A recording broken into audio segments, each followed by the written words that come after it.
Everyone's getting their teeth and mouth all juicy, ready to possibly even buy the dip or short this damn market. And we do see a bad close on the SPX. Just a quick note, as far as this video goes, it will be a shortened video. I don't have a ton of time. I'm just putting 15 minutes aside to really give this to you. I'm sorry if there's not even a good thumbnail and that kind of stuff, but thank you guys so much for clicking on it.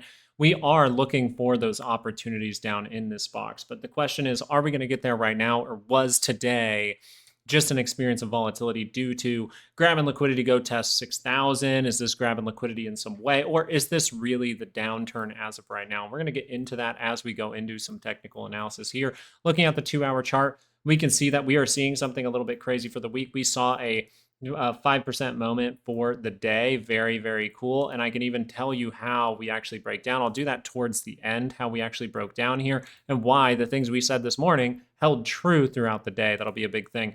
For now, I just wanted you to notice that you're in that decision-making area where doing what is usually not the best decision.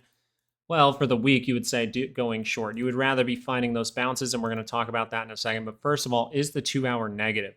No. So we still have that opportunity to set some kind of trap next week or going into like late next week for some kind of test of 600, something like that. We still have that opportunity. We do not have 2-hour divergence outside of the monthly expected move. So if this is a liquidity grab and we're going to make this move, or are we going to roll further, right? And that's what we're going to talk about in this next portion. But once again, I am still kind of looking for that 2-hour divergence. I'm still going to be aware of it because today I think was a funky day due to VIX like options expiration for VIX and those contracts being repriced and everything rolling, all that good stuff. So I will take into consideration what's going on here. I will notice that this is very bad, and we have daily expected moves posted in the bottom right corner there for you so you can have them. If you want the second standard deviation, those will be posted to Patreon. You can find that link down in the description. It'll cost you $7. You can join us. You can get monthly moves, all these other things, and we're even chatting more for when I'm not on the live show. We do see 588.45 to the upside, 577.27 to the downside. We saw some volatility kick in, which is exactly what VIX expiration would want in this case, right? Volatility was low, so it wants to spike it up, and now we have volatility up by 15%, which means in the next 2 trading sessions, you have the chance for 85% chance for an up day. So what does this mean for our 30-minute? Well, where did I say I want to pay attention? Towards 590, but the resistance levels in here are more so in this whole bar, right? We notice in this bar, we're going to stop it short towards that sellers and say, okay, so the resistance is right in this area. So if you get something unexpected, the way to know, I think, if this is a liquidity grab to just go test something like 600 for the SPY would be we take out the high that we were supposed to take out today. Do you remember this high on the 5-minute? We said you need to take that back today. That would be a good sign that you can head up. If not, you might do the rolling, because if you roll one more time, you're really asking a lot from these buyers. You're asking a lot from the buyers in here, and you could see a break at that low. And that is exactly what ended up happening. So for the time being, if someone's telling you, yeah, we're going to 5,000, yeah, or 500, or yeah, we're going to 600, they do not know at this point. We have not gotten the retest of these sellers in here to know. So really getting short here outside of the weekly expected move is a practice that I do not personally do. I do not chase shorting. I look for bounces to potentially short, which would mean my daily expected move is suggesting I should pay attention tomorrow to 588.45. We will be live in the morning. That means that the one scenario we need to consider here is we do not take out that level tomorrow or Friday. We are able to curl up, and we see resistance come in right where those sellers have been lurking, and then we reject from that area and actually roll to actually head lower. And that is what opens the door to 575. That's what opens the door even to 565 at that point. And we can talk about getting in that zone for that sell in May and go away. Perfectly fine, right? We've been aware of those kinds of things. But with the liquidity grab that could be going on and no test of 600 or 6,000 for the SPX, I'm inclined to say, hey, I need to pay attention if there's some kind of ripping rally that takes you above that high that we struggled to get through, right? If we're able to break above this type of level by Friday close, we can see this continue upward into something like 600 for the SPY and set some kind of trap later on next week, or some kind of trap maybe even by Friday this week. So we will pay attention to that. Right now, you should have your bull hat right next to you, not necessarily on just yet, and you would put that bear hat on if you reject from these levels, which your daily expected move is, considering the fact that this is a big downward move, and you would need some great news to shoot you up past that high. So just be aware of that, and we will have the second standard deviation over on Patreon. Okay, so getting through this, really, that's the standpoint you have to have. This doesn't have to be some long, drawn out thing. All you need to see is the next move to know which way this market wants to go next. If this market goes up to this type of level and you see rejection, maybe you see a little 5 minute, like 1, 2, 3 in the morning, and then that ends up reversing back down and taking out that low, you are going to head to lower levels. And maybe you want to look for that 577.27 or even 570.75 by the end of the week for that 5 minute if we get some kind of big rip in the morning. And then if you're able to take out the high that the sellers weren't able to break through, that would be a great thing. If you even want, I'll show you the picture that we posted to Patreon, because it really is great for understanding like what exactly are we looking for. And I'll show this to you guys. I showed this during the live stream. What does this mean? This is the low we must hold. This is where we start to get that bear hat on, and we're looking for the roll, right? Is this a hint of more downside to come, or is it just grabbing stops? And we're done with this, and we're just going to go to the upside and set some kind of trap up there. Well, that would be the inclination in this area, and you don't know that until you see if this curvy move does actually take place. What do you need to actually go higher? You need to beat those sellers is when we can assume, okay, this was a liquidity grab and the direction is up.